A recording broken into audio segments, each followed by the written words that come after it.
नमस्कार, मी डॉक्टर शिवहरी वाघ, संचालक aspire education institute, Chhatrapati Sambhajinagar. विद्यार्थी मित्रांनो, महाराष्ट्रातील तमाम विद्यार्थी विशेषतः इंजिनिअरिंगच्या संदर्भाने हे सगळे महाराष्ट्राचा CETचा रिझल्ट कधी पब्लिश होणार, ॲडमिशन प्रक्रिया कधी सुरू होईल या संदर्भाने आतुरतेने या ठिकाणी वाट पाहत आहेत. ऑलरेडी JEE मेन्सच्या दोन्ही सेशनचा रिझल्ट पब्लिश होऊन त्यानंतर ॲडव्हान्सचा रिझल्टसुद्धा त्या ठिकाणी जाहीर झालेला आहे. आणि आता महाराष्ट्र CET सेलच्या माध्यमातून महाराष्ट्राची प्रवेश प्रक्रिया कधी सुरू होईल याची विचारणा त्या ठिकाणी सुरू झालेली आहे.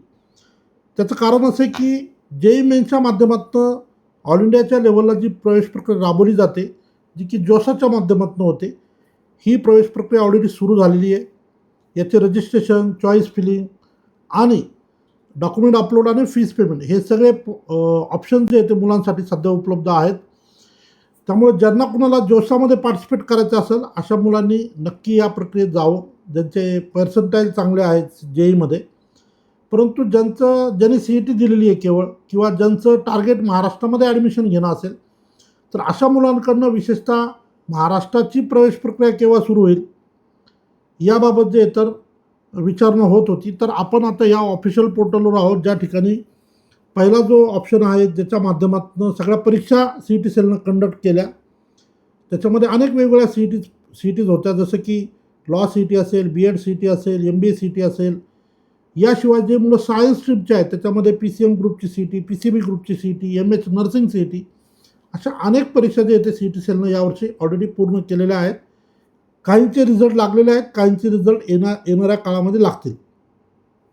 प्रामुख्यानं आपल्याकडे ॲस्पायर एज्युकेशन इन्स्टिट्यूटमध्ये जे मुलं सातत्याने विचारणा करतात, सर महाराष्ट्राची इंजिनिअरिंगची ॲडमिशन प्रवेश प्रक्रिया केव्हा सुरू होईल, तर या संदर्भाने एक चांगली गुड न्यूज आहे. आपण या ठिकाणी पाहू शकता की ॲडमिशन पोर्टल जे आहे ते या ठिकाणी अपडेट झालेलं आहे. आता आपण सध्या होम पेजवर आहोत आणि ही जी सेकंड टॅब आहे ती आपण ओपन केल्यानंतर अशा पद्धतीचं जे कॅप राऊंडचं जे सेंट्रलाइज ॲडमिशन प्रोसेसचं पेज आहे ते आपल्याला या ठिकाणी उपलब्ध होतं आहे.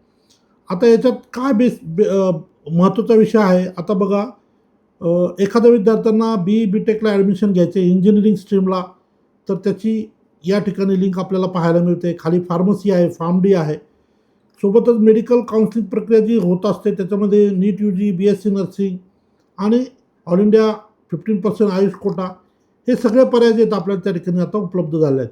टप्प्याटप्प्यानं या सगळ्या लिंक जे ते ॲक्टिवेट होतील आणि मग त्या कोर्सेसच्या संदर्भाने ॲडमिशन प्रक्रिया जी आहे तर कॅप राऊंड थ्रू जो आहे ते CET सेल राबवेल. तुर्तास सगळ्यात महत्त्वाचं म्हणजे आता पोर्टल अपडेट झालेलं आहे. लवकरच महाराष्ट्र CET सेलच्या वतीनं PCM ग्रुपचा किंवा PCB ग्रुपचा सुद्धा रिझल्ट पब्लिश होऊ शकतो. विशेषतः सगळ्यात पहिले तर PCM ग्रुपचा रिझल्ट आपल्याला अपेक्षित आहे, कारण ऑलरेडी जोशाची प्रक्रिया सुरू झालेली आहे. आणि आता महाराष्ट्राची इंजिनिअरिंग काउन्सिलिंग प्रक्रिया कधी सुरू होईल याबाबत विद्यार्थी पालक जे तर विचारात आहेत. आणि आठवड्याभरात आपल्याला अपेक्षित आहे की CET सेलच्या माध्यमातून PCM ग्रुपचा रिझल्ट पब्लिश होईल आणि त्यानंतर जे तर मग महाराष्ट्राची टप्प्याटप्प्याने प्रक्रिया सुरू होईल. तुर्तास ऑफिशियल पोर्टल ज्या माध्यमातून ॲडमिशन प्रक्रिया राबवली जाते ते अपडेट झालेलं आहे. ही एक महत्त्वाची गुड न्यूज तुम्हाला या ठिकाणी शेअर करतो आणि या ठिकाणी थांबतो. धन्यवाद.